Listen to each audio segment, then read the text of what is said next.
Welcome to the funnel. My name is John Shade. I'm the president of Alignment Group. This is episode number 182 of the funnel, 10 sales onboarding mistakes companies make.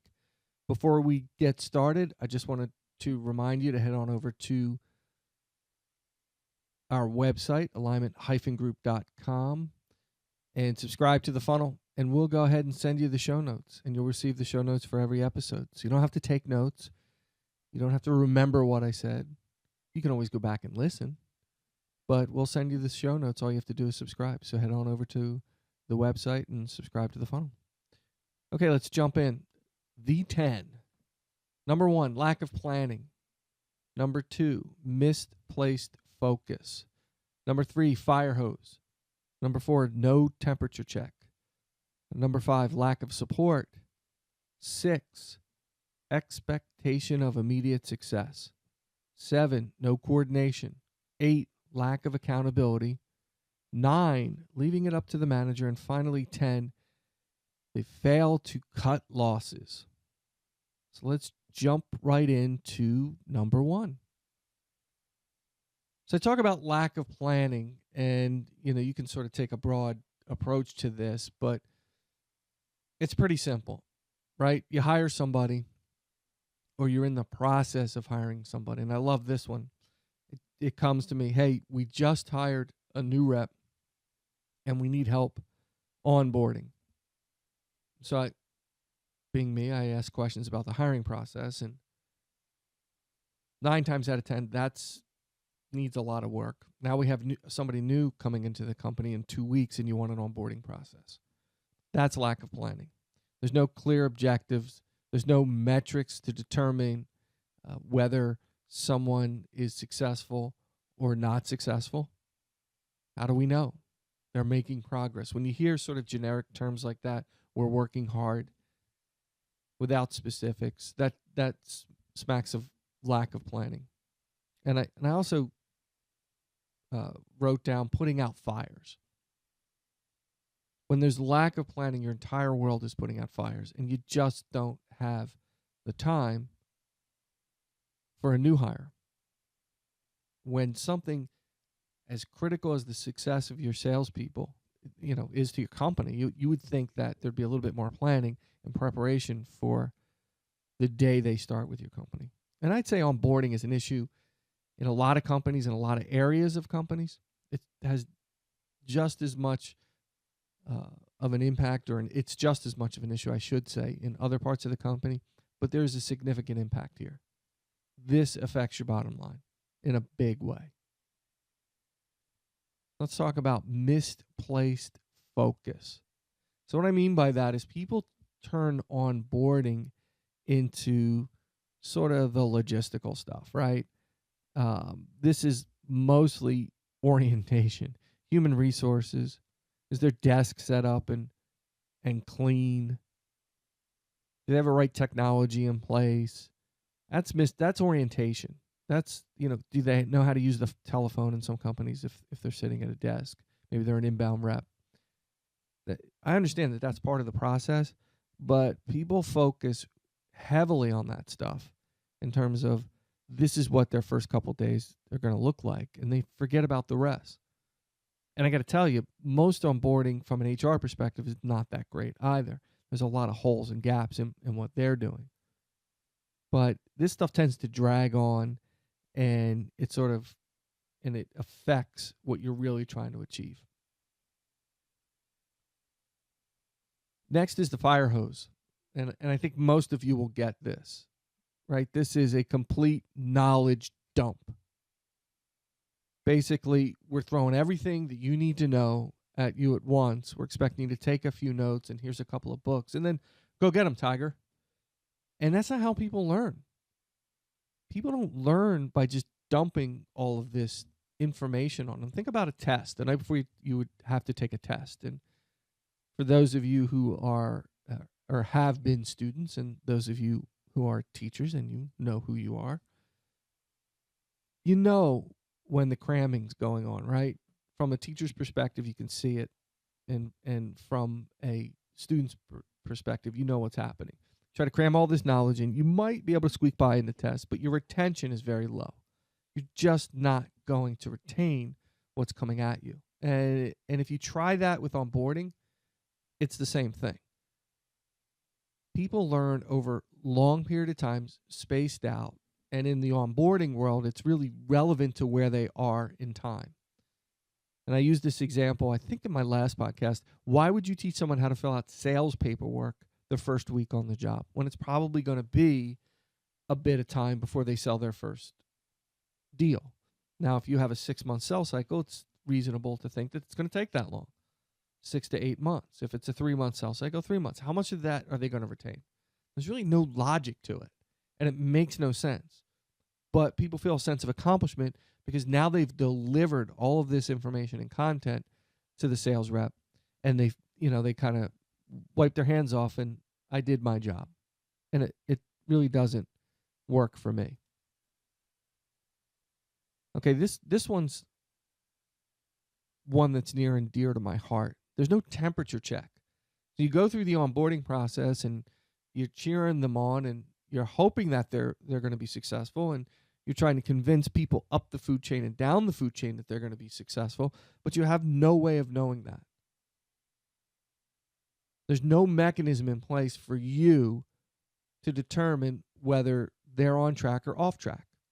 You're not looking at their progress, right? So at some point in the future, I'll do a podcast on how to get started and how to break it down and how to layer it across the different different timelines and what that looks like.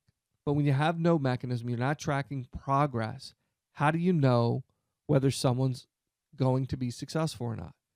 A lot of times it's word of mouth, right? Somebody says, hey, yeah, I went out in the field with them. They were great. But I'm talking something more formalized, something that helps you determine whether this person is going to be successful with your company, whether they're on track to be successful. Oh, and by the way, maybe if they're not, right?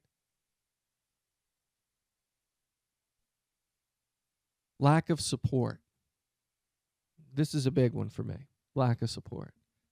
And I have a very close friend, former rep, former manager that I worked with that started with a very large, reputable firm. And the lack of support in that company was astonishing to me. They're just leaving revenue on the table. And I guess they don't mind it. It was like, hey, welcome. Here's your phone. Here's your laptop. Good luck. But you'll figure it out. So there's no reinforcement, no key information follow-up, no job aids or checklists or documents to help you or help the rep be successful. The library is non-existent, so content and information is unavailable because that support mechanism is not placed. Some might say that this is sales enablement, right? But where do they go for information if you're not available or they need answers? They go to other people in the company. So that's the double whammy. They're bothering people they work with for answers, and they're all pretty helpful because they went through it themselves, right? Usually they're not very. Usually they're like, look, man, you're going through onboarding. You have a really good onboarding program. This is where you find it. You don't have to keep asking me those questions. That's if you have a good onboarding program. If you don't, they're like, yeah, I know. It was tough for me. Let me put my arm around you and tell you how it really is here. Now, you hope they ask the right person the question, because if they ask the wrong person, they're not learning how to do it the right way. So I did a little exercise that convinced me that this was a problem with a company. And I went around to the managers and I said, okay, tell me specifically, and I want to know every step of the process. We're going to put it in writing on how you process an order in your company. And I got like 5 different answers. Some of them were big. And then there was arguments over who was right. That's like insanity. That tells me there's lack of support.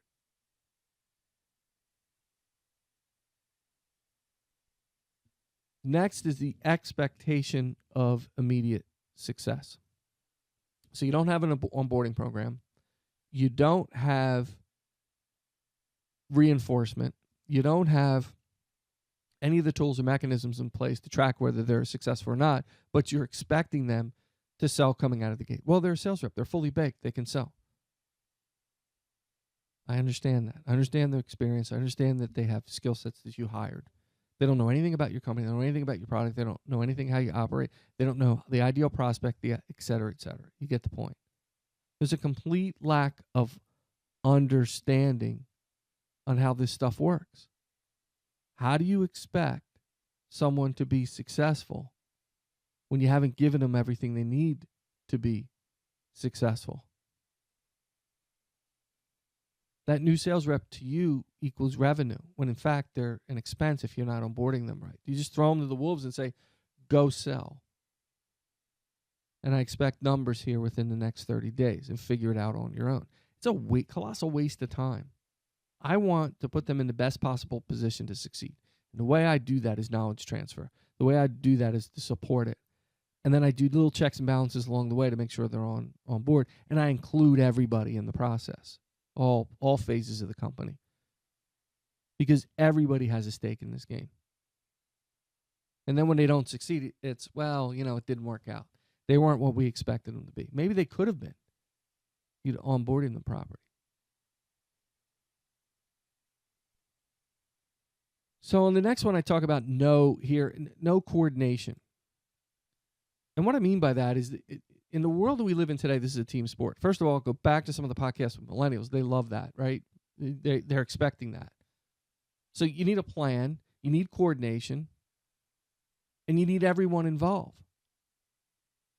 So if you're not coordinating with the players on your team, the players outside of your team, and you're not involving them in the process in a very strong way, it's not like, hey, Jane, can you help me with this afternoon? I have this new hire and I have a meeting. That's not onboarding. That's playing hot potato with a new employee. So what needs to happen here is everybody needs to know their role. It should be defined. They should know exactly when they're expected to perform, right? So if they're from another department, this is the date and time, and this is how you're going to do it, and this is how you're going to score them out, and this is how we're going to execute on this. To mentoring and field reps, this is where you're going to go, and this is what you're going to talk about. Obviously, answer their questions, but keep in mind you're representing the company, et cetera, et cetera. So there's a plan, and you're executing on it. So as they're going through this step by step, they're learning. Now, I've had people, when I first started onboarding as a VP of sales, I had the first couple people went through, it was sort of exciting to me because they were like, I've never been through anything like this in my life. This is awesome.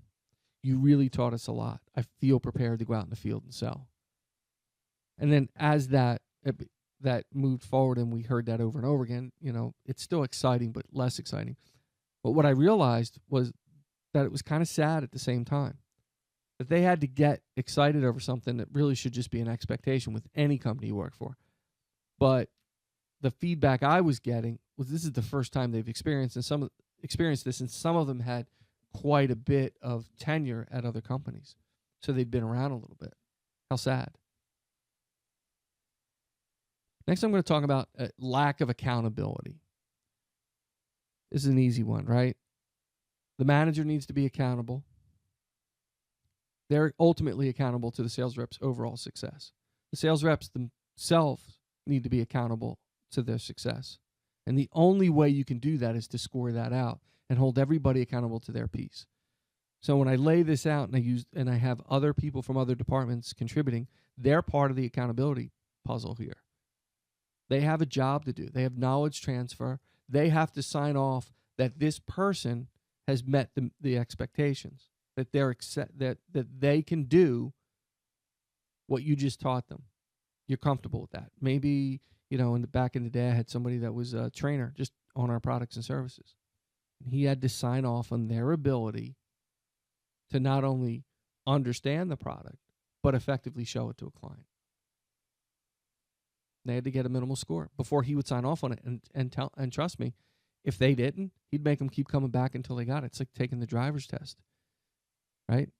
If you don't pass it, you have to come back. And you keep coming back until you pass it. And there's nothing you can do about it. Same here. And when I say scoring minimal acceptable, there's milestones along the way. And you have to hit that minimal acceptable or something happens, whatever that something is. Whether they get more training and help or they go away. And the final piece to the accountability is feedback. I want feedback from everybody. I want feedback from the rep to the manager to the rep. And I want the different people that are participating to provide feedback on the rep and the process, et cetera, because I want to make it as good as it can be. I want to know that this new rep that I hired is representing the sales department and the company well in their interactions, not only internally, but externally. So I know when they go talk to somebody from another department, I want feedback on that. That's important. Number 9 is leaving it up to the manager. This one's near and dear to my heart because I've been there. A lot of companies, the manager is solely responsible for onboarding the sales rep. So first day, Monday, sales rep rolls in. This happens a lot. Everybody's in the office because it's Monday morning where there's meetings scheduled. And they're like, what do I do with XYZ? What do I do with her? She just showed up. Let me send her over to so-and-so. Why don't you get a cup of coffee, take her around the building. This used to happen. Take her around the building. Show her around the building. So you grab, the knucklehead and the bullpen and say, take her around the building. And I'm being nice, but, usually the one that is the mayor of the sales pit that walks around with a cup of coffee, having great conversations about the football game the day before and what they did over the weekend and great restaurants and clubs that they went to, et cetera, et cetera. And then, finally, when everybody's like, I have to work, they go and they do their work. Well, they're the person that takes them around the building. Then they come back and say, well, can you show them their desk because I got to take care of this. And you get the deal. Then a couple days roll by and they spend a little bit of time with them, but now they're getting bored because they're attached to their hip like a little puppy. And it's like, I need a break. Can you go take them in the field? The same knucklehead that walked them around the building. So you get my point. If you leave it up to the manager's going to pull their hair out. And then they're going to think twice about the next time they have to hire somebody. If they get no help, the outcome is not going to be good. They just don't have the time to do it all themselves. And they usually do it half-baked. And they're generally dumping the rep off on somebody without any real plan in place. And that doesn't help. There are those folks that think it's a sales department problem. Absolutely not. It's not a problem.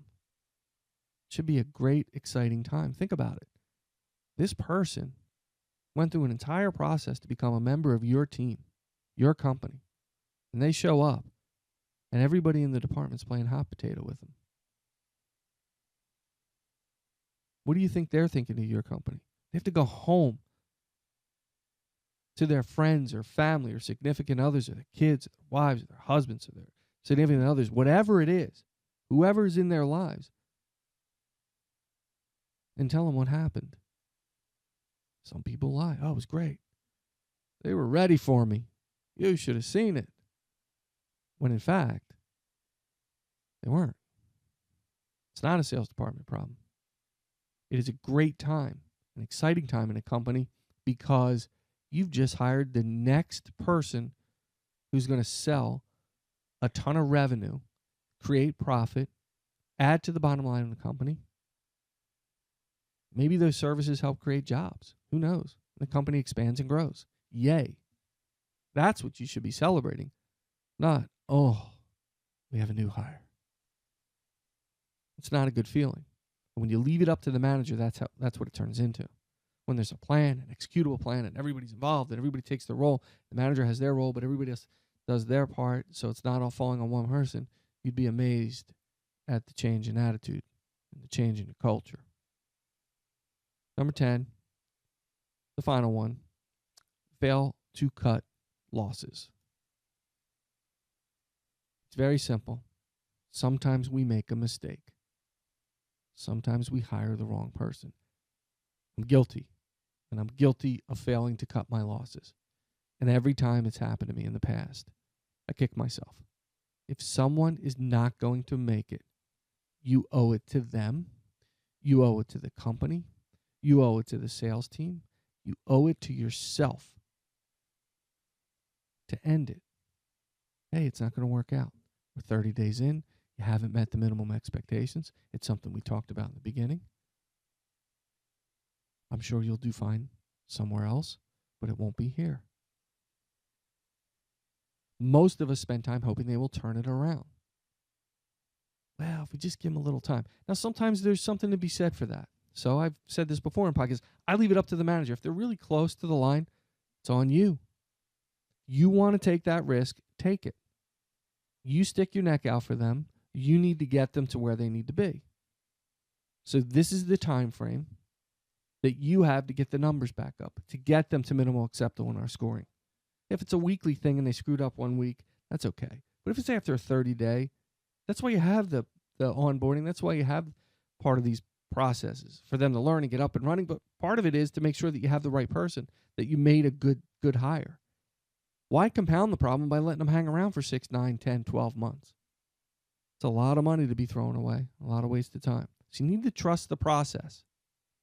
Trust what you've built. It's going to tell you whether they're going to be successful or not. You get a chance, stop on over to alignment-group.com/thefunnel. You heard me say that in the beginning of the podcast. We'll send you the show notes and any other special things that we have to offer for subscribers. We can be found at facebook.com, alignment group, at Shay John R on Twitter. I'm on LinkedIn, Google+. You can email me questions, comments, etc., Shay at alignment-group.com. Website, alignment-group.com. And as always, thank you for listening and subscribing to The Funnel, and keep filling the funnel.